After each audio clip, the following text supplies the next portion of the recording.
Okay, so the first time that we learned how to add and subtract fractions, we did that with models, okay, and we did a great job with that. But I know a bunch of us have caught on to how to do the algorithm now, so that's what we're going to be working on today. So, what always has to be the same when you add and subtract fractions? Denominators, they always have to be the same. So let's say that I have 3/4 plus 2/3. Okay, I notice here that the 4 and the 3 are not the same, but I know that they have to be, or I cannot add this fraction. So what I like to do is I'm going to take this 4 and I'm going to multiply it here and here, and I'm going to take this 3 and I'm going to multiply it here and here. So I'm going to get a brand new fraction once I do that. So 3 times 3 is 9. 3 times 4 is 12. Plus 2 times 4 is 8. 3 times 4 is 12. Now, are my fractions the same? Or I'm sorry, are my denominators the same? They are. So I can go ahead and add across. And I know that 9 plus 8 is 17. And my denominator stays the same. I know that this is an improper fraction, so I know that I need to put 12 into 17.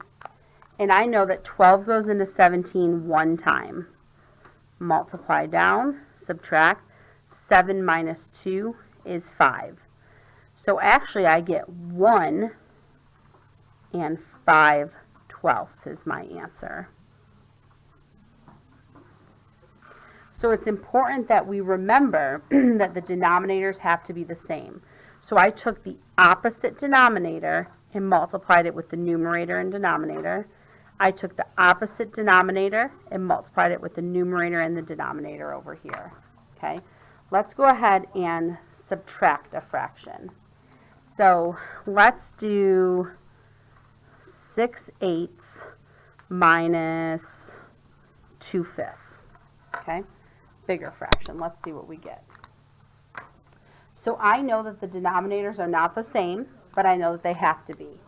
So I'm going to take this 5 and I'm going to multiply it here and here. And I'm going to take this 8 and I'm going to multiply it here and here. So remember, I'm going to get a new set of fractions now. 5 times 6 is 30. 5 times 8 is 40. 2 times 8 is 16. 5 times 8 is 40. Okay? And I notice that my denominators are the same. They are both 40. So that means that I can go ahead and I can subtract across. 30 minus 16 is 14. And the denominator stays the same. Okay? When I look at this fraction, it's not improper like this one, but I do know that it can be reduced, and I have to figure out how many times. So I think I'm going to try by 2. So if I divide by 2 and I divide by 2, 2 goes into 14 7 times, and 2 goes into 40 20 times. Is there another number that goes into both of those numbers evenly? There is not. So the answer would be 7/20. So you have to remember, it's really important that we get our denominators the same when we add and subtract fractions.